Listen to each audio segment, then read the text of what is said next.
좋다 영상 메시지 필요할 땐 무조건 아좋아 셀럽의 응원 영상 메시지 필요할 땐 아좋아 셀럽의 영상이 선물로 다운받자 아좋아.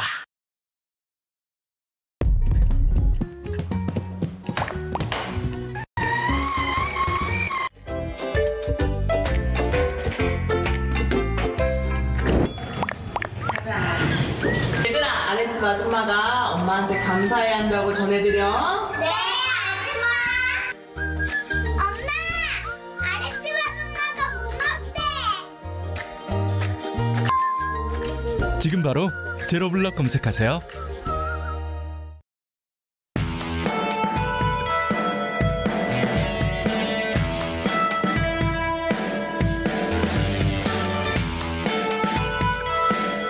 의료를 멈춰서라도 의료를 살리겠다. 최대집 대한의사협회 회장이 2018년 선거에서 내세웠던 공약입니다. 정부와 갈등이 있을 때마다 정상적인 대화에 나서기보단 극단적 파업을 선동했던 최대집 회장. 결국 국민이 가장 의사를 필요로 하는 이 시기에 의료를 멈춰서 국민을 볼모로 삼는 의료 파업을 현실화시키고야 말았습니다. 정작 의료를 통해 살려내야 하는 국민들은 아프고 두렵고 혼란스럽기만 합니다. 의료인들의 파업 요구가 아무리 절실하고 정당하더라도 팬데믹의 기로에 서 있는 극한의 상황에서는 국민들의 지지를 얻기 어렵습니다. 지금은 의료 파업을 멈추고 환자부터 살려야 의료가 삽니다. 오늘의 킹슈맨 시작합니다.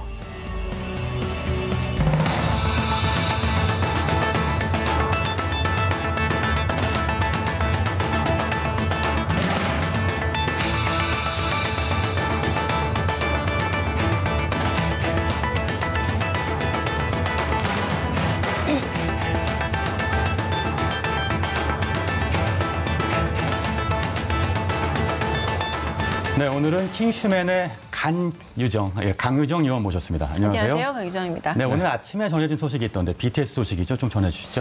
네, 빌보드 차트 이제 디스코 또 분야에서 1위를 한 건데요. 네. 24일 날 첫 번째 음원이 발매됐을 때도 1억 뷰를 24시간 만에 넘겼죠. 그래서 계속 기록을 깨고 있는데 흥행이 간단한 이유 하나만 짚자면 네. 언제나 반보 정도 우리의 기대를 앞서 나가는 이번에 네. 전부 다 영어로 된 가사를 할 줄 아무도 기대를 못했는데 네. 그렇게 갔다라는 점. 약간의 이렇게 좀 새롭고 좀 진보적인 거는 역시 한 걸음보다 반 걸음 먼저 나가는 게 아닌가라는 생각이 듭니다. 네. 한국 뮤지션 중에서 최초로 빌보드 싱글 차트 1등에 올랐는데요. BTS 소식 전해드렸고요. 그리고 이어지는 소식들을 받겠는데요. 먼저 오늘 첫 순서는 여러 이슈들을 다루는 순서입니다. 이슈 관련돼서도 특히 오늘의 주요 이슈 3개를 먼저 살펴볼 텐데요. 잠깐 보실까요? 통합당 새 당명은 국민의힘, 자청 검사들 줄사표, 의사 국가고시 일주일 연기, 네, 3가지 주요 이슈가 있습니다. 오늘의 첫 번째 이슈는 반년 만에 미뤄진 보수정당의 새 당명입니다. M연이 준비했죠? 네, 맞습니다. 미래통합당이 박근혜 전 대통령 탄핵 이후에만 2번의 당명 변화가 있었습니다. 새누리당에서 자유한국당에서 미래통합당으로 2번 바꾸지 않았습니까? 보통 이 연예인들도 잘 안 풀리면 이름 바꾸거든요. 예. 저도 한 번 바꿨습니다. 예. 그렇군요. 예, 근데 다행히 저는 한 번 바꾸고 좀 나아져가지고 더 이상 안 바꿨거든요.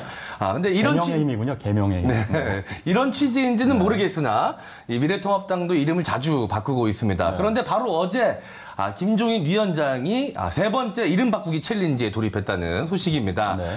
국민의힘이라는 새로운 당명을 승인했다는 소식입니다. 네, 새 당명 후보군 중에서는 국민의힘도 있고요. 한국의당도 있었고 위아다도 있었습니다. 네. 네, 맞습니다. 이번 당명 공모를 통해서 접수된 이름이 16,941건이라고 하는데요. 이 중에서 가장 많이 검색된 단어가 바로 국민이었다고 합니다. 이 국민의힘이라는 새로운 당명에 들어가 있는 뜻으로는 국민으로부터 시작되는 힘, 국민을 위해 행사하는 힘, 국민을 하나로 모으는 힘이라는 3가지 뜻이 담겨져 있다고 하는데요. 재밌는 거는 이 국민의힘이라는 당명이 과거 노무현을 사랑하는 사람들의 모임이 썼었던 이름이라는 겁니다. 네. 이에 대해서 이 정청래 더불어민주당 의원이 이 명백한 이름 도용? 뺏기다라고 이 도용 의혹을 제기를 했습니다. 이 화면을 보시면 정청래 의원이 본인의 SNS에 올린 글이 보이는데요. 네. 나는 국민의힘 초대 대표였습니다. 마냥 지켜볼 수만은 없습니다. 국민의당 세당명 도용을 즉시 국민의힘 세당명 도용을 즉시 중단하라라고 본인의 SNS에 글을 올린 겁니다. 이뿐만이 아닙니다. 이 당내에서도 반발이 만만치가 않습니다. 의원총회에서도 네. 이 상당수 의원들이 반대를 했다고 하고요. 최종 승인 단계인 상임정국위원회에서도 이 통과가 될지 미지수라고 합니다. 네, 국민이라는 단어만이 아니라 국민을 놓고 여야가 경쟁하는 정치라는 것 그 자체만으로는 나쁘지 않아 보이기도 하는데요. 오창석 의원, 당내 반발이 심하다. 이유가 무엇일까요? 일단은 이제 그전에 보수 정당의 정당명 역사를 보면은 민자당부터 시작을 해서 그리고 한나라당, 뭐 신한국당 뭐 이런 식으로 쭉쭉쭉 내려왔는데 보수의 정체성이 전혀 드러나지 않는다. 이런 부분이 또 있고요. 국민의힘이 무엇을 대변하는 것인가 전혀 불분명하다라는 이야기를 남기고 있습니다. 그래서 지금 주요 반발하고 있는 인사들은 미래통합당이 흔히 말하는 바른정당계와 자유한국당이 합쳐지지 않았습니까? 바른정당계의 목소리가 너무 커져 있는 것이 아니냐라는 반발도 있습니다. 실제로 이 당면 과정에서는 김수민 위원장, 국민의당 출신이기도 하죠. 그리고 바른정당을 거쳐서 이제 미래통합당으로 오게 됐는데 그쪽 세력의 힘만 너무 들어주는 것이 아니냐라는 이런 불만도 함께 나오고 있습니다. 네, 국민이라는 이름을 지어놓고도 결국 국민보단 정파적인 이해득실을 따지고 있다는 인상을 받게 되는데요. 국민의 당과 국민의 힘, 이름만 비슷한 걸까요? 아니면 관계가 더 깊어지게 될까요?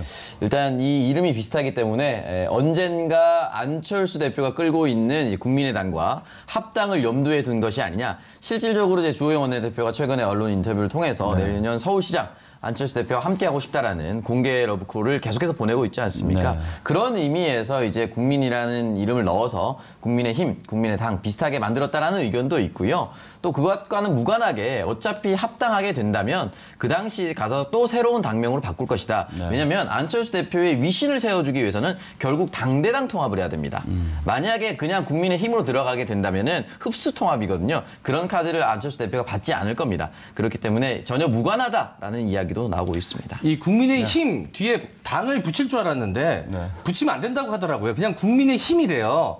제가 봤을 때 뒤에 당은 나중에 국민의당이 오면 붙여려고 이렇게 비워둔 거 아닐까라는 저 개인적인 생각을 한번 가져봤습니다. 네, 어쩌면 큰 그림일 수도 있겠다 싶은데 앞으로 이어지는 정치 일정을 잘 살펴보도록 하겠습니다. 자, 두 번째 이슈입니다. 자청 검사들의 줄사표 가지고 있다는 소식인데요. 네, 줄사표 소식. 이거를 어떻게 분석해야 될까요? 특히 줄사표의 규모가 생각보다 크지 않다는 얘기도 있는데 어떻게 분석해야 될지 한번 말씀 주시죠. 네, 저희가 궁금한 프로필에서 이제 추미애 장관을 언급하면서 이 인사 이야기도 남겼습니다. 올해 두 번째 정기 인사고요. 여기에 대해서 정기 인사가 발표 나오기 전에 임남우 서울 동부지검 차장검사 같은 경우는 먼저 사의를 표명을 했습니다. 먼저 사의를 표명한 사람이 한 7명 정도 되고요. 인사 발표가 난 후에 이 드루킹 특검에 같이 참여했었던 장성우 형사 1부장 역시 사의를 표명했습니다. 여기에 대해서 윤석열 총장이 이끄던 지휘라인, 이 부장들이 싹 사의를 표명한 것이 아니냐, 좌천된 것이 아니냐 이렇게 얘기를 안고 있는데요. 물론 그렇게 단편적으로 볼 수도 있지만 또 윤석열 총장이 이끌었던 과장 라인들은 앞으로 승진이 예정되어 있는 형사 공판부로 또 인사 이동이 됐습니다. 그렇기 때문에 이 형사와 과장을 좀 분리해서 볼 필요도 있고 단편적으로 해석하기도 좀 그렇다라고 생각이 듭니다. 네, 언론이 보도하는 크기보단 인사 사표의 그 크기가 생각보다 크지 않다고도 볼 수 있겠다 싶은데요. 강 교수님은 어떻게 보십니까? 저는 아까 국민이라는 호출도 사실상 언론에서 상당히 자의적으로 국민을 쓰기 시작하면서 보수 야권이 국민이라는 말을 전면적으로 사용하기 시작했던 부분과 연관되어야 된다 보는데요. 이번에 줄사표 역시도 언론의 좀 기우제에 가깝습니다. 줄사표 이어질까라는 제목에 한번 검색을 넣어보시고 얼마나 많은 기사가 검색되는지 보시면 될 듯한데요. 그러니까 언론이 결론이 지어지고 현상이 나타난 다음에 이름을 붙이는 게 아니라 현상을 만들기 위해서 먼저 기사를 내보낸 경우가 많은데 이번에 줄사표가 그랬죠. 실질적으로 따진다면 줄사표가 이어지지는 않았습니다. 그럼에도 불구하고 줄사표가 이어질 거다. 왜냐하면 이번 인사는 좀 무리했으니까라는 일종의 전제를 달고 헤드라인을 붙였기 때문에 기사량보다 줄사표가 적었다는 점에서 또 언론은 어떤 모습을 취할지 한번 기대해 보셔야 되는데 별다른 반성이나 혹은 그 부분에 대한 해석 없이 아마 위안부에 넘어가지 않을까. 줄사표가 없는 것도 어떤 점에서는 다른 정치적 맥락으로 또 해석하지 않을까 싶습니다. 줄사표가 이어지기를 바라는 언론의 보도가 현실을 오도하고 있다는 말씀 같은데요. 2011년에 벌써 사의를 표명했던 검사 숫자가 훨씬 많았다면서요? 네, 실제로 이제 아주경제 김태현 기자가 보도한 내용에 따르면요. 지난 10년간의 검사들이 승진 또는 정기 인사 후에 몇 명이 사의를 표명했는지 집계를 낸 것이 있습니다.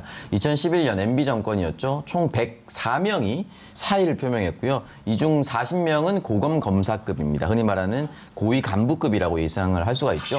그리고 그 후에 96명이 대거 또 사의를 표명한 적이 있는데 그게 바로 2019년입니다.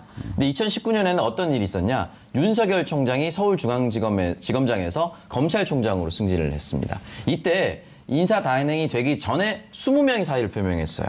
그리고 그 후에 이제 76명이 사의를 표명했었는데 언론이 동일한 잣대를 들이밀려면 지금은 윤석열 총장 라인만 마치 쳐낸 것처럼 보도하잖아요. 그렇다면 그 당시에는 윤석열 총장 때문에 사의를 표명한 사람들을 위해서는 어떤 기사를 썼는가. 그러니까 언론이 지금 입맛대로 자신의 유리한 상황을 따라가서 지금 줄사표를 얘기하고 마치 이것이 법무장관이 잘못하고 현 정부가 잘못하게끔 보이게끔 기사를 쓰는 것이 아닌가라는 의심을 해볼 수밖에 없습니다. 네, 알겠습니다. 자, 다음 마지막 이슈 살펴봅니다. 21일부터 연차별로 시작된 전공의들의 무기한 집단 휴진이 오늘로 열 이틀째를 맞고 있습니다. 이런 와중에 의사 국가고시 시험도 일주일 연기됐다고 하던데요. 네, 일단은 의대 본과 4학년생이 이 의사 국가고시 시험을 보게 됩니다. 2021년도 85회 의사 국가고시 시험인데요. 이 통계에 따르면은 3,172명 가운데 2,823명이 응시를 하지 않겠다. 라고 해서 약 89%가 응시를 거부한 상태입니다. 국가는 이제 일주일 정도 연기를 해줬는데요. 이 일주일 후에 과연 이 의대 본과 4학년 학생들이 다시 돌아와서 시험을 볼지 안 볼지 좀 더 지켜봐야 할 것 같습니다. 네, 이어지는 긴급 브리핑을 한번 보시면 좋겠다 싶은데 일주일 뒤 상황이 좀 변했으면 좋겠다 싶습니다. 자, 정부의 일정 연기 발표가 있은 이후에도 사실은 반응들이 나오고 있는데 이런 반응들은 어떻습니까? 네, 일단 정부의 반응이 나오고 나서도 계속해서 강경 대책을 이어가겠다라고 발표를 했었는데요. 일단 기본적으로 정부가 이 안을 완전히 철회하겠다라는 발표를 내놓지 않고서는 이 집단 휴진에 대해서 계속해서 강행하겠다는 의지를 남겼었는데 과연 이 부분이 국민에게 어떻게 다가갈 것인지 좀 따져볼 필요가 있을 것 같고요. 일단 정부가 급작스럽게 발표했다라고 하지만 사실 이건 더불어민주당의 지난 4월 총선의 정당 공약이기도 했었습니다. 그렇기 때문에 어느 정도는 예상할 수 있는 부분이었거든요. 시점에 대해서 계속해서 트집을 잡기보다는 지금 이 상황을 어떻게 타개할 것인가, 그리고 국민들은 이 상황을 어떻게 지켜보고 있는 것인가를 좀 더 따져봐서 흔히 말하는 정부적 판단을 통해서 지금 정부가 잠정 보류를 하겠다라고 했으니까 여기에 대해서 보류에 좀 일단 동참을 해주시고 이 이후에 정부와 테이블에 올라서 정상적인 토론을 좀 했으면 좋겠습니다. 네, 이와 관련해서 긴급 브리핑 관련된 화면을 저희가 또 준비한 게 있지 않습니까? 네. 잠깐 보셔도 좋을 것 같습니다. 함께 보시죠. 네, 브리핑은 나중에 보고요. 네. 진행할까 싶은데 한 가지 강유선 교수님의 의견을 한번 들어볼까 싶은데. 네. 저는 모든 협상은 자신의 나름의 대안을 가지고 임해야 되는 거라고 지금 보는데 지금 25일 저는 변곡점을 넘었다고 생각합니다. 이 25일이 뭐냐면 정부 측에서 모든 것을 원칙적으로 돌아보겠다. 그러니까 그러니까 코로나 전국을 좀 넘어가고 나서 다시 얘기를 했으면 좋겠다라고 사실은 거의 철회 수준으로 모든 것을 원점으로 돌렸습니다. 그런데 그날 전공의들이 투표를 통해서 2번이나 거쳐서 다시 파업을 만들어내는 과정을 보면서 이건 어쩌면 대안이 없이 굴복을 위한 어떤 파업이 아닌가라는 좀 의심이 들기 시작했고요. 이 의심은 비단 저뿐만 아니라 많은 분들이 파업을 시작했을 때는 그래도 의료계 얘기도 들어보자. 거기에도 들을 만한 이야기가 있는 것 같다라고 생각하셨던 많은 분들이 이거는 조금 과하다. 왜냐하면 철회로 하겠다라는 건 다시 이야기를 시작했다라고 이제 원점으로 돌리겠다라고 하는 얘기인데 이 원점도 거부를 하면 그들이 원하는 것이 무엇인가는 의구심을 갖기 시작했고 다시 말하면 이제 시민들 그리고 국민들을 설득할 만한 그 지점을 의료계에서 고민해야 될 시점이 됐다. 이건 정부의 몫에서 넘어갔다라고 보여줘서 우리를 설득시킬 몫은 의료계에 있습니다. 당장 파업이란 문제에 대해서 아무도 설득하지 못하고 있는 상황이라는 걸 좀 알았으면 좋겠습니다. 네. 의료계가 합의가 아니라 승리를 원하는 건 아닌가 이런 생각도 해봅니다. 자, 그럼 본격적으로 오늘의 이슈맵 주제를 살펴보겠습니다. 먼저 영상으로 만나보시죠. 여러분의 결정에 감사드립니다. 여러분의 명령을 무거운 책임감으로 수락합니다.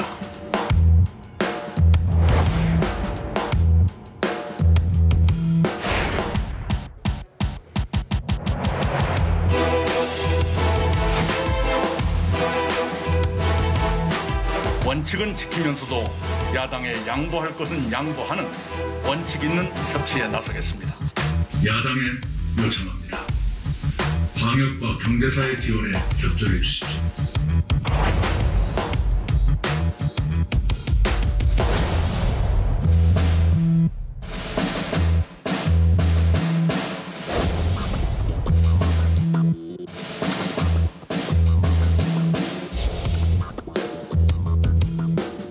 야당과의 협치를 통해 신뢰받는 국회를 만들고 국민 통합의 마중물이 되어야 합니다.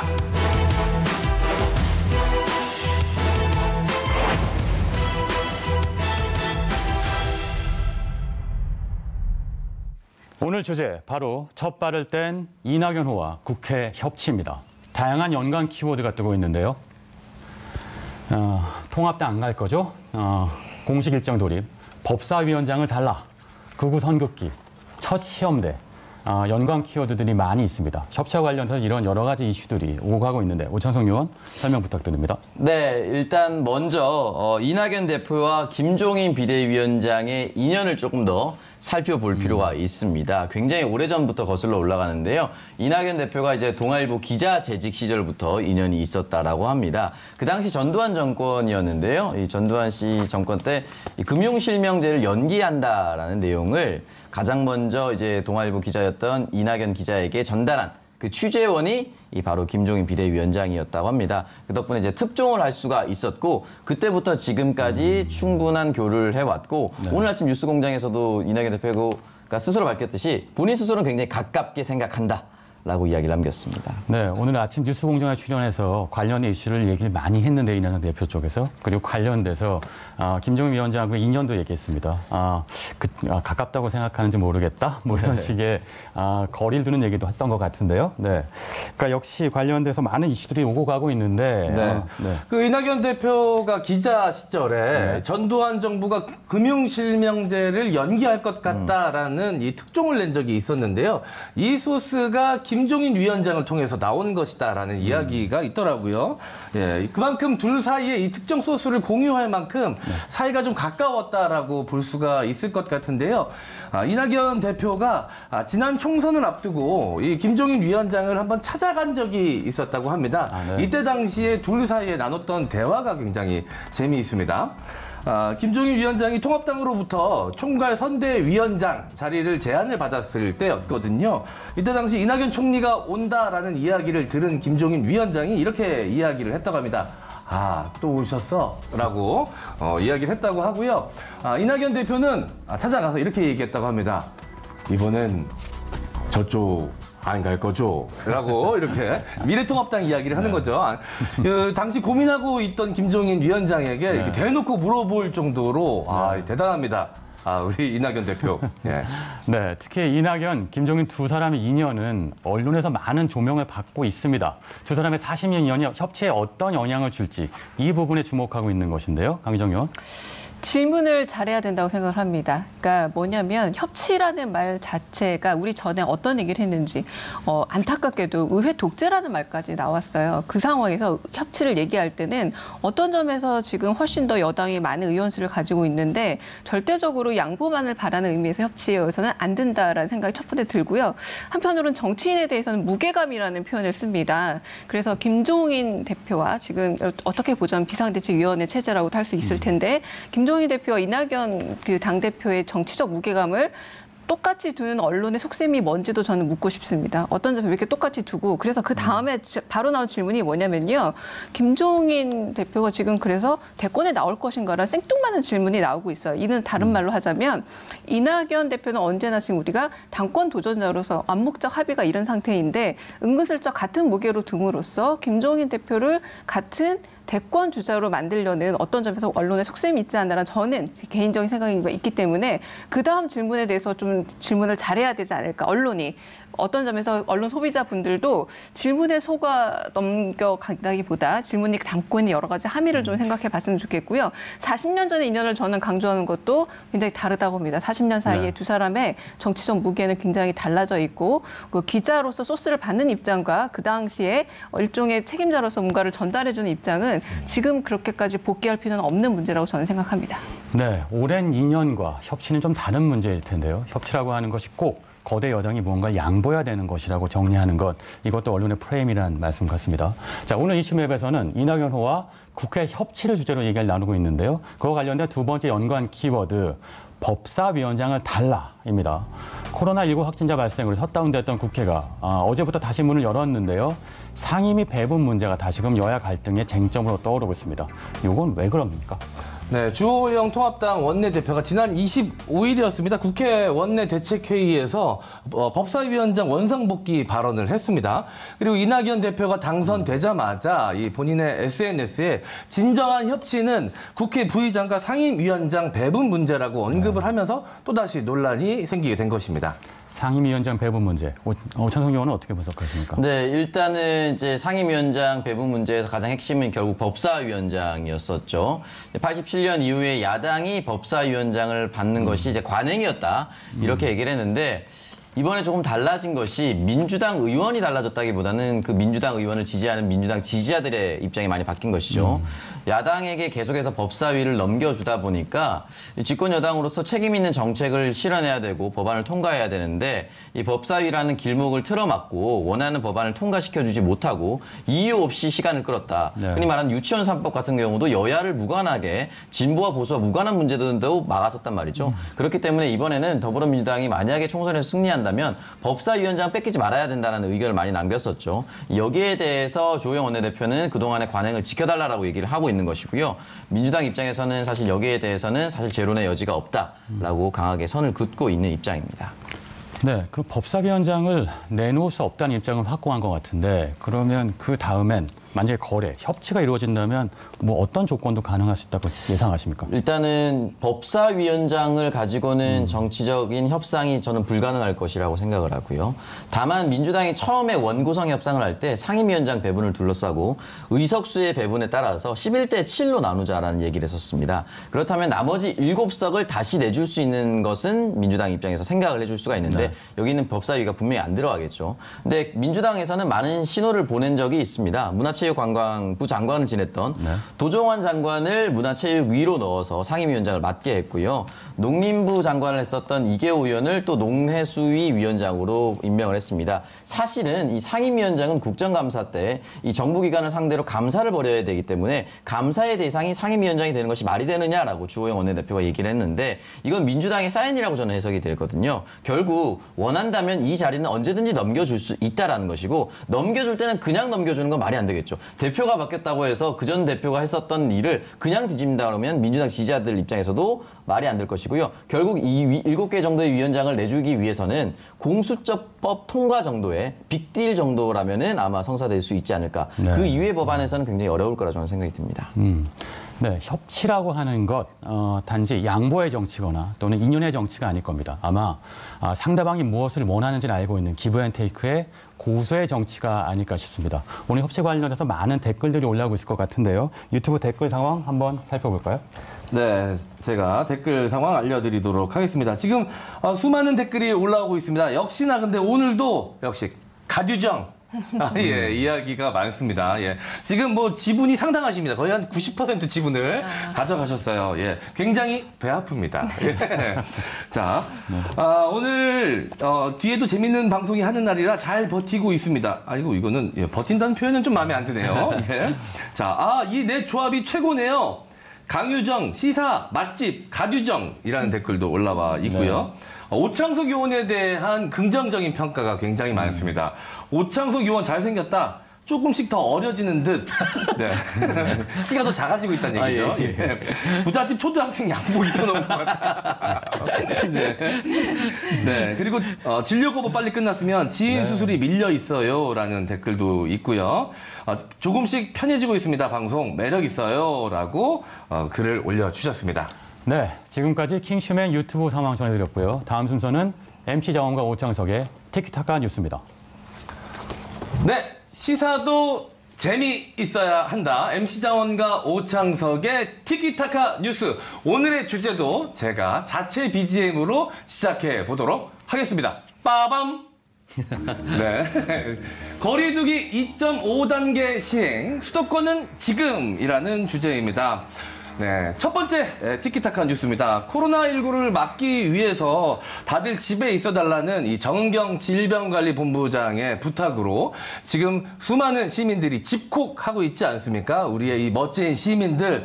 그런데 이 먹고는 살아야 되지 않겠습니까? 지금 배달 음식 주문량이 폭주하고 있다는 소식입니다. 한 배달 어플의 통계에 따르면 족발과 보쌈이 1위라고 합니다.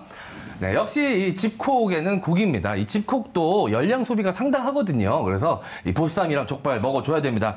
이렇게 배달 주문이 폭증하자 이 배달 라이더들이 굉장히 귀해졌다는 소식입니다. 이 80세 어르신들도 용돈벌이를 하기 위해서 이 라이더를 하고 있다는 소식이고요. 오토바이 없이 도보로도 가능하다고 합니다. 그리고 퇴근하면서 투잡으로도 가능이 하다고 합니다. 네, 이렇게 소식 전해드렸는데 이쯤에서 두 번째 소식 가겠습니다. 우리 오창석 의원이 전달해 주시죠. 네, 이번 한 주간 9시 이후에 포장 배달만 일반 음식점에서 허용이 되죠. 9시 이후에 바뀌는 것이 하나 더 있습니다. 서울 시내 버스 9시 이후에 감축 운행을 한다고 합니다. 서울 시내에 325개의 노선이 있는데요.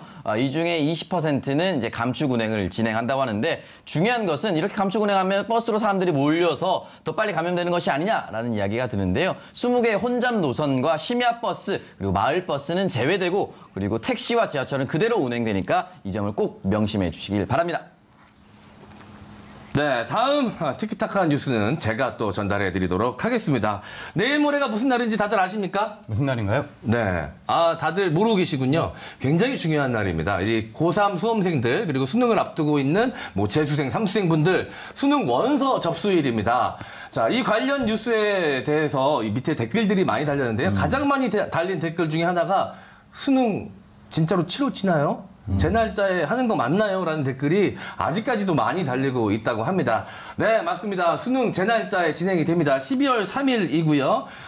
변함없이 수능이 진행이 되는데요. 자, 여기서 궁금증 몇 가지가 생깁니다. 자, 과연 수능 당일 열이 나는 수험생은 어떻게 시험을 볼 수 있을까요? 2차 검사 후에 별도의 시험실에서 시험을 볼 수가 있다고 합니다. 확진 판정을 받은 수험생은 어떻게 시험을 볼까요? 격리되어 있는 병원이나 생활치료시설에서 시험을 볼 수가 있습니다. 자가격리 중인 수험생은 어떻게 시험을 볼까요? 시험장과 분리된 별도의 시험장이 있습니다. 여기에서 시험을 치를 수가 있다고 합니다. 네, 12월 3일 수능 별탈 없이 치러지기를 간절하게 바라면서 지금까지 MC 장원과 오창석의 티키타카 뉴스였습니다.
오늘의 주제는 마스크에 대한 논쟁, 최후의 승자는인데요. 이 주제를 가져온 이유가 있죠, 강 의원? 왜 마스크가 정치학이 됐을까라는 궁금증에서 시작을 했습니다. 마스크 건강을 위해서 써야 하는데 왜 마스크를 안 쓰겠다고 집회를 하는 건지 이제 그런 어떤 근본적인 질문. 그리고 왜 모두들 보수적인 우파들이 그렇게 마스크를 안 쓰려고 하는지. 원래는 자유보다도 어떤 개인의 건강이라던가 이런 부분에 더 민감한 거는 보수일 것 같은데 전혀 다르게 가는 그 상황이 궁금해서 도대체 마스크가 뭐길래? 라는 생각에서 출발을 했습니다. 네, 코로나19 초기에 유럽에서 이 이 굉장히 빠르게 퍼져나갔던 이유가 이 마스크 착용 여부 때문이라는 이야기를 들은 적이 있습니다. 이 동양에서는 마스크 착용을 굉장히 열심히 했고 이 서양에서는 유럽 쪽에서는 마스크 쓰기를 그렇게 열심히 안 했다라는 건데요. 이 동양과 서양의 마스크 착용에 대한 인식 차이 왜 존재하는 겁니까? 실질적으로 아마 기억하실 거예요. 이미 미세먼지 때문에 동양, 특히 일본이나 우리나라 같은 경우는 마스크를 착용하는 게 상당히 일반화되어 있었습니다. 그리고 좀 문화적 차이를 보자면 그 키티 인형이라고 아실 거예요. 키티 인형을 서양인들은 굉장히 이상한 인형이라고 생각한다고 합니다. 왜냐하면 입이 안 보이는 인형은 감정이 없다고 생각해서라고 하는데요. 그러니까 입이 그만큼 서양 문화에서는 되게 중요한 감정의 출구로 사용이 돼서 가만 보시면 그 가면이라고 했을 때 거의 눈만 가리는 베네치아 가면 같은 것들도 서양에서는 눈을 가리는데 우리는 일지매라던가 이렇게 뭔가 복면을 하고 할 때 복면이란 말 자체가 입을 가리는 게 더 많다라는 거죠. 그런 점에서 애초에 출발도 다르지만 이 자유라는 점에서 그거 내가 쓰고 싶을 때 쓸 거라는 게 워낙 강하다 보니 서구에서는 조금 더 반발이 심했다고 합니다. 네, 마스크의 정치학에 대한 이야기를 하게 되는데요. 결국은 마스크를 기피했던 세계 각국의 정상들과 바이러스 확산 상황의 연관관계가 밝혀지기도 했습니다. 결국 백기를 든 상황인데요. 마스크를 안 쓴 분들. 실제로 최근 한 멕시코 일간지는요. 마스크를 착용하는 국가 정상과 그렇지 않은 정상 그리고 그 나라들의 코로나19 사망자 수를 비교한 사진을 실어서 화제가 되기도 했습니다. 이건 어떤 내용입니까? 그러게요. 우리가 잘 알고 있는 심지어 그 국가 정상임에도 불구하고 코로나19에 감염된 분들이 다들 마스크 무용론에 대해서 굉장히 오히려 피해를 높였던 분들이고 발생률로 따져보고 사망률로 따져본더라도 미국, 영국, 브라질 그리고 멕시코까지 상당히 연관관계가 있다는 겁니다. 이게 뭐냐면 결국은 정치인 그리고 정상이 어떤 메시지를 보내고 여기 상징성을 부여하느냐에 따라서 시민들은 움직일 수밖에 없다라는 겁니다. 어떤 점에서 당연히 좀 더 합리적이고 이성적인 어떤 지도자들이 있는 나라는 당연히 마스크를 쓴 모습을 더 많이 노출을 하게 되는데 이들이 되려 합리적인 어떤 지도자 모습을 가지고 있고 소위 말하는 포퓰리스트라고 말하는 굉장히 대중의 인기를 만들어서 그것을 지지율로 끌고 가고 싶어하는 사람일수록 마스크에 대해서 거부감을 보였다는 것도 좀 결과적으로 증명이 되었습니다. 네, 이 말씀하신 것처럼 이런 마스크를 쓰지 않았던 정상들의 공통점은 카리스마에 기대한 스트롱맨들이라는 공통점이 있는데요. 그러니까 입을 가렸을 때, 표정을 감췄을 때 결국 약한 지도자의 모습을 보일 수 있다는 두려움, 공포 이런 것들이 작용했던 것 같기도 한데요. 어쨌든 그 코로나 사망자 숫자와 그리고 정상들의 마스크 착용 여부가 그러니까 인과관계라고 설명할 수는 없지만 연관관계는 있다는 말씀 같습니다.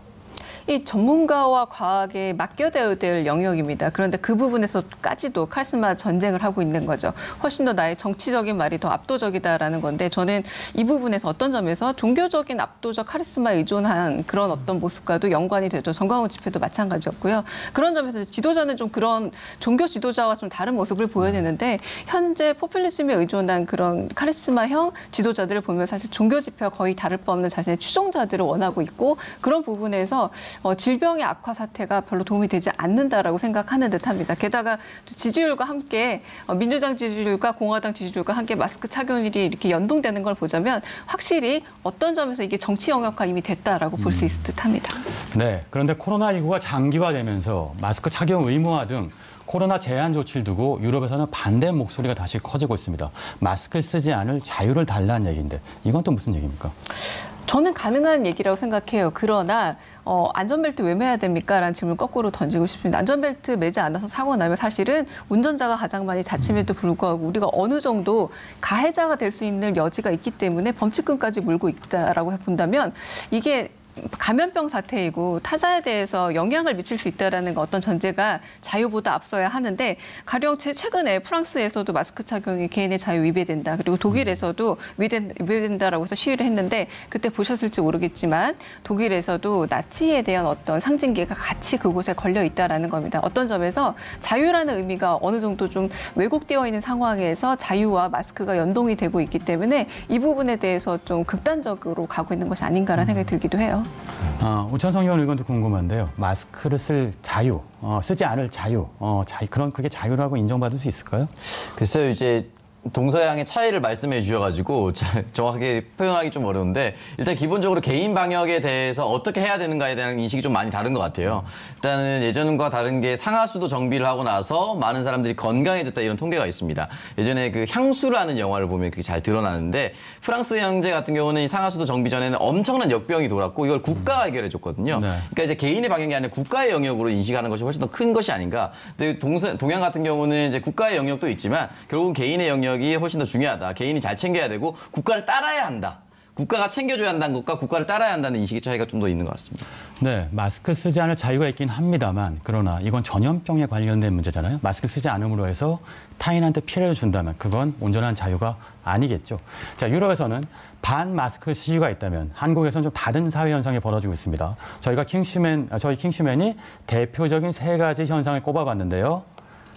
첫째는 노 마스크로 인한 시비가 끊이지 않고 있다는 것. 두 번째는 장애인들이 의사소통이 어려워졌다는 점. 세 번째는 이건 좀 좋은 소식일까 싶은데 국회에서 말싸움이 사라졌다는 것인데 하나하나 좀 살펴볼까요? 예, 강우정요. 결국은 비접촉이라는 것들이 좀 더 보편화됐다라고 하는데 그 가운데서 우리가 좀 돌아볼 부분이 이 마스크가 우리가 처음에 보수 언론에서 비판할 때 마스크 사회주의라는 표현을 썼어요. 왜냐하면 마스크 모든 사람이 공평하게 나눠 갖기 위해서 가격적으로 합의를 이뤄야 되기 때문에 그런 부분에서 나왔지만 그러나 지금 장애인분들 같은 경우에 특히 청각장애인분들 같은 경우는 입이나 이런 모습들을 보여줘야 하는데 그 부분에 대해서 우리가 전혀 생각하지 못하고 있었다는 걸 좀 드러냈던 부분도 있다라는 거죠. 그래서 어떤 점에서 이 마스크라는 게 우리 사회에서 어떻게 좀 불균형한 부분, 어떤 차별적인 부분이 없는가를 돌아볼 부분으로 돼야 되는 것 같고요. 말은 국회에서는 조금 더 사라져도 되지 않을까라는 생각이 들기까지 합니다. 네. 네. 마스크도 다양한 방식으로 변신 중이라고 하던데 투명한 마스크부터 패셔너블한 마스크, 망사 마스크까지 등장했다고 하던데요.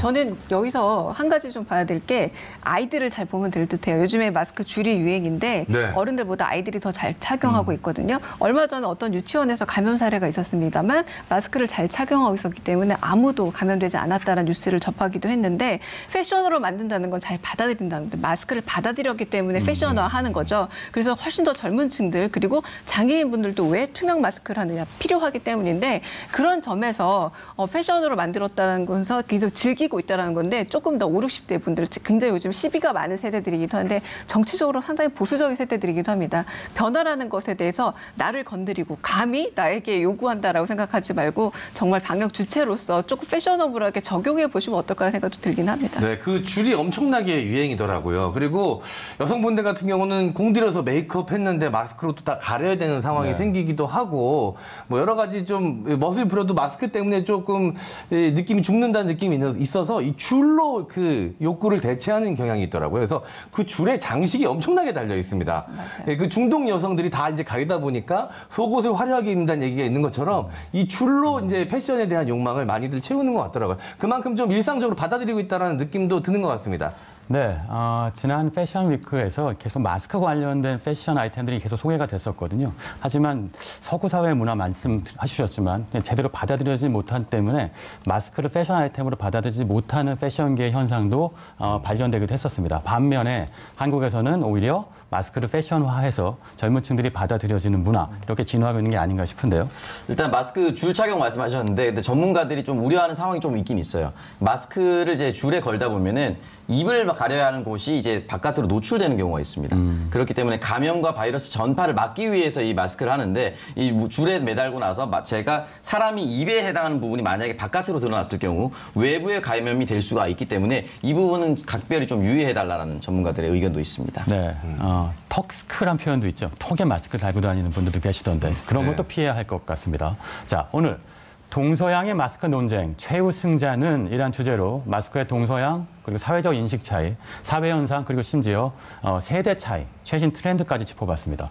오늘의 킹덤 어록은 최근 코로나19 확진자가 된 샤론 스톤의 여동생 켈리 스톤의 인터뷰를 대신해서 전합니다. 더 많은 사람들에게 마스크를 쓰라고 요구하세요. 당신은 결코 나와 같은 고통을 겪어선 안 됩니다. 네, 확진자가 한 얘기니까 귀담아 들을 내용이 아닌가 싶습니다. 자, 여기까지 킹덤 어록을 전해드렸고요. 강유정, 오찬성 요원과는 여기서 인사드리겠습니다. 감사했습니다. 감사합니다. 자, 코로나19 상황 이어집니다.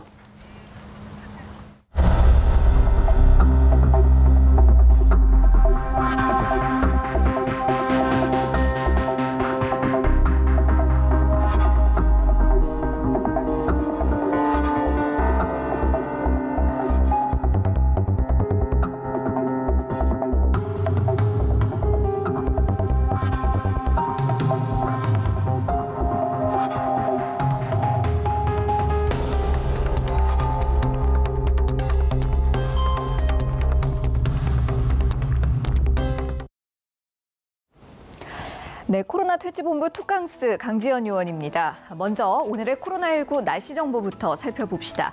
자, 어제 0시 기준으로 코로나19 국내 신규 확진자 수는 248명이었는데요. 어제보다는 다소 빗줄기가 약해진 모습입니다. 국내 발생이 238명, 해외 유입 사례는 10명으로 집계됐는데요. 그 전날보다 전체 확진자 수는 줄었습니다. 계속해서 지역별 코로나 날씨 자세하게 알아보시죠. 서울 지역에서 91명, 경기 79명, 또 인천에서 13명의 확진자가 발생하면서 수도권에는 어제보다 다소 약한 비가 내리고 있습니다. 다만 광주와 충남 지역에서 각 9명씩의 확진자가 나왔고 또 대전에서도 6명의 확진자가 발생하면서 전국적으로 다소 흐린 날씨를 여전히 보이고 있습니다. 유일하게 국내 발생 확진자가 추가되지 않은 이 충북 지역의 하늘만 맑습니다. 이상 오늘의 코로나19 날씨 정보였습니다. 네, 잘 들었습니다. 오늘은 특별한 싱슈맨 요원을 한 분 모셨습니다. 대한민국에서 가장 바쁜 분이죠. 한림대 강남성심병원 감염내과 이재각 교수님. 네, 안녕하세요. 네, 안녕하세요. 네, TV로만 뵙다가 직접 뵈니까 훨씬 믿음직한데요. 감사합니다. 어떤 말씀하실지 궁금하기도 하고 많이 경청하겠습니다. 자, 오늘 강지연 의원이 코로나 기상도에서 브리핑 해주셨는데 어제 확진자 수가 200명대 기록했으니까요. 400명대 기록했던 27일보다는 줄었습니다. 그러면 좀 꺾였다고 볼 수 있는 겁니까?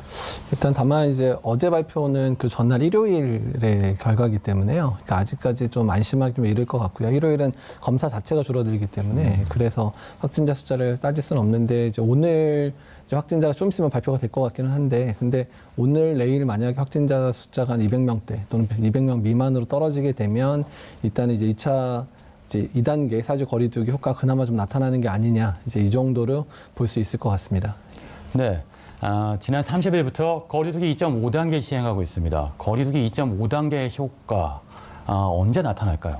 되게 이제 방역 정책이 한번 시행되고 나면요, 그 효과를 볼 수 있는 시기가 짧게는 일주일, 길게는 2주 정도를 보고 있습니다. 그러니까 이제 지난 일요일에 시작이 됐으니까 아마도 이번 주말이나 다음 주 초 정도 되면 2.5단계 효과들을 볼 수 있을 거라 생각이 되고요. 네. 그러니까 지금 이제 확진자 수가 400명대 올라갔다가 한 200명대로 떨어지고 있는 상황들은 이제 2단계가 시작된 지가 2주 넘었거든요. 네. 그러니까 그러기 때문에 지금 보이는 거라서 그래서 앞으로 어떤 특별한 방역 대책이 시작된다 하면 일단 일주일에서 2주 정도 되면 결과를 볼 수 있겠다고 생각을 하시면 될 것 같습니다.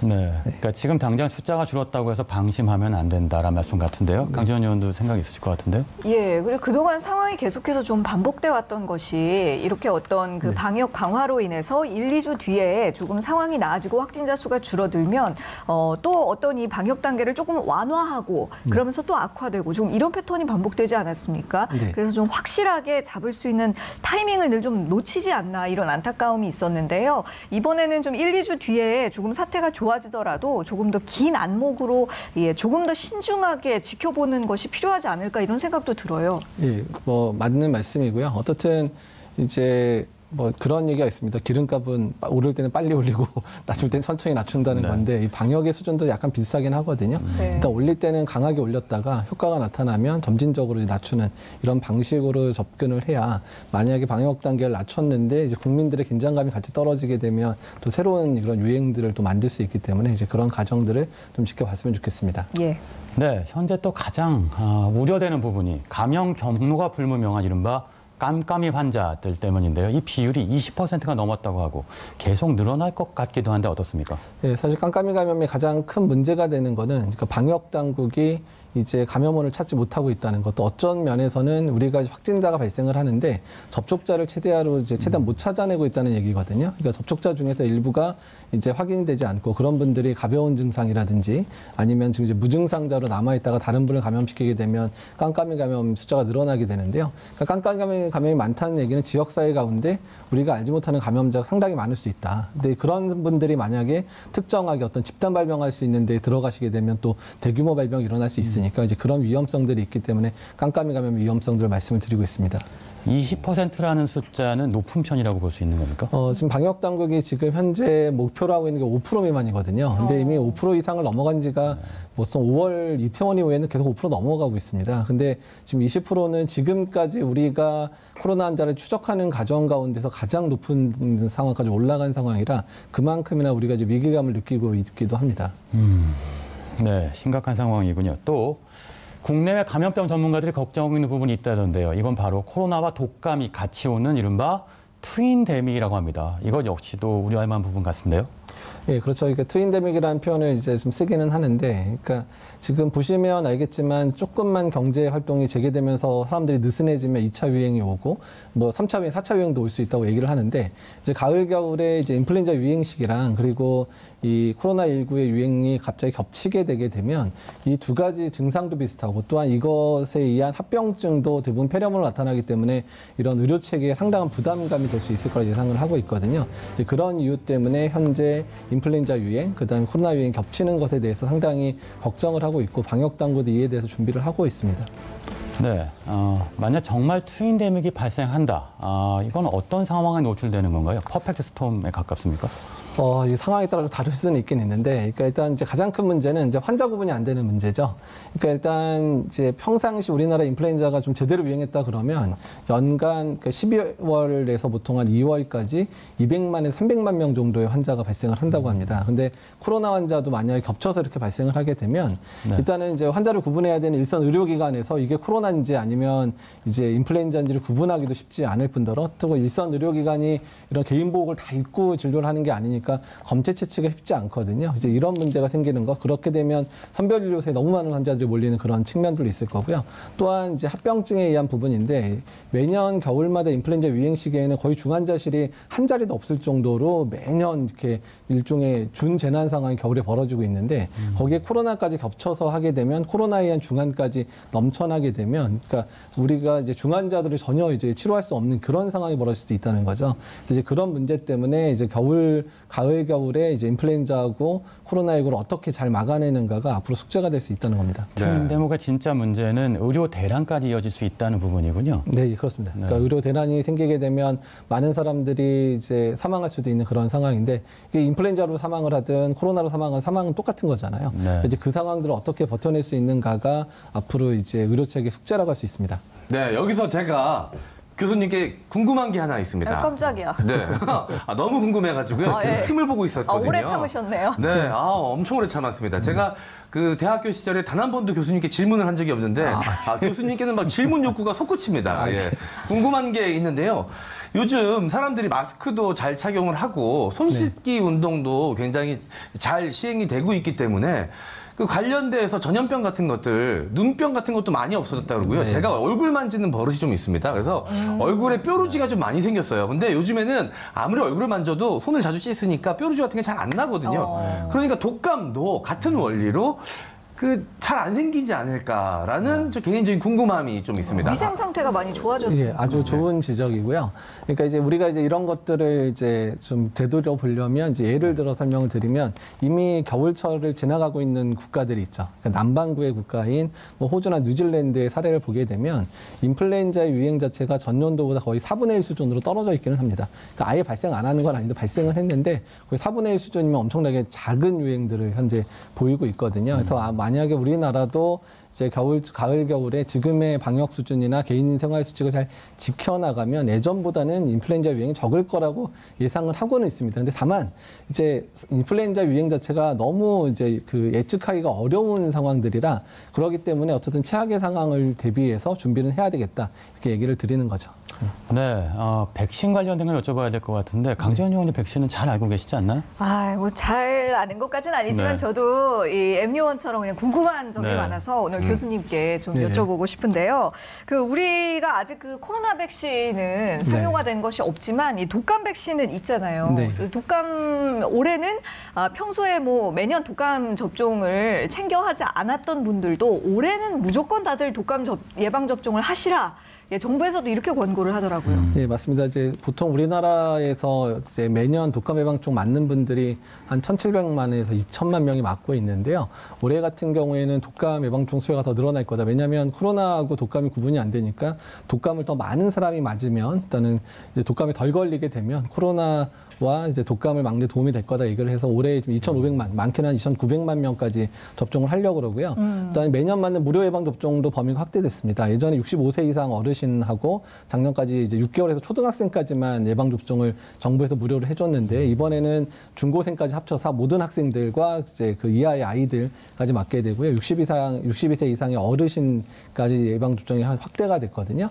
근데 그러다 보니까 이게 시중에 이제 풀려나가는 예방 접종이 조금 부족할 수가 있어요. 그러니까 내가 좀 접종을 원하는데 하고 있는 분들에 대한 접종이 부족할 수도 있기 때문에 접종 부족이 일어나기 전에 좀 빨리 접종을 하는 것을 올해는 좀 권장을 하고 있습니다. 네. 9월부터니까 오늘부터 독감 무료 접종이 가능하겠네요. 이제 접종은 이제 지금 초기에 접종되는 건 이제 2회 접종을 해야 되는 아이들, 처음 맞는 아이들은 이제 9월 초부터 시작이 되고요. 우선적으로. 대부분 이제 9월 중순 정도부터 이제 어르신들과 학생들을 위한 예방 접종, 무료 접종이 시작됩니다. 예. 네. 뭐 화이트데이, 뭐 발렌타인데이 이런 거 많잖아요. 새로 하나 만들어야겠네요. 접종데이 같은 거. 좋은 그래서 다 같이 아이디어신데. 커플이 같이 맞으러 가고 가족이 같이 맞으러 가고 이러면 좋을 것 같습니다. 그렇네요. 일단 중요한 것은 개인 위생을 철저하게 하는 거겠고요. 그리고 독감 백신을 빨리 맞는 거겠고요. 그리고 또 하나는 사회적 거리두기 2.5단계를 철저하게 준수하는 게 아닌가 싶습니다. 자, 정리하시고 마지막으로 유튜브 상황을 좀 살펴볼까 싶은데요. 네. 자. 우리 원래 킹슈의 member가 아닌 사람들만 나오면 우리 시청자분들은 너무 좋아하십니다. 또 갓제갑이 등장했습니다. 이 갓 중에서도 갑이라고, 갓갑이라고. 별명을 지어주셨어요. 갓갑. 이런 별명 들어보셨어요? 처음 들어보셨어요. 저희 킹슈의 시청자분들이 지어주셨습니다. 갓갑이라고. 감사합니다. 자, 그리고 정은경 본부장님, 김재갑 교수님 화이팅! 이러면서 교수님께 많은 응원들을 지금 보내주고 계시고요. 자, 속보가 하나 왔습니다. 신규 확진 235명, 2주간 평균 303.5명, 8월 31일 0시 기준이라고 하고요. 9시 30분경 발표됐다고 합니다. 네. 그리고 저에 대한 질문도 하나 있는데 살짝 말씀드려도 될까요? 예, 원하는 대로 하시죠. 네, M장 질문 귀여워요. 초등학생 같아요. 이게 칭찬이 아니었네요. 끝까지 못 읽고 제가 선정을 했습니다. 한국말은 끝까지 봐야 되는데. 335명이라면 그러면 어떻게 분석해야 될까요? 235명이라 일단은 이제 첫 월요일인데 235명이면 어느 정도 이제 대규모 발생 꺾였는데 이 상황을 저희가 이제 목적으로 하는 건 100명 미만까지 이제 감소시켜야 좀 안정권에 들어갈 수 있어서 이제 사회적 거리두기 좀 더 강화된 측면이니까 다음 주 초에는 한 100명대 환자, 100명 미만의 환자가 되기를 좀 기대하고 있습니다. 네, 교수님 말처럼 되길 기대합니다. 자, 서울시가 9월 6일까지 1,000만 시민 멈춤 주간으로 정한 지가 이제 며칠 안 됐습니다. 그런데 일상을 잠시 멈추고 보니 그제야 그동안 우리가 누렸던 모든 것이 얼마나 소중한 것이었는지 되돌아보게 됩니다. 당연하게 누렸던 것들이 당연하지 않을 수도 있다는 것을 항상 명심하겠습니다. 그리고 당연한 것들에 더 감사하겠습니다. 오늘의 킹슈맨 여기서 인사드리겠습니다. 저희는 내일 오전 9시에 다시 찾아오겠습니다.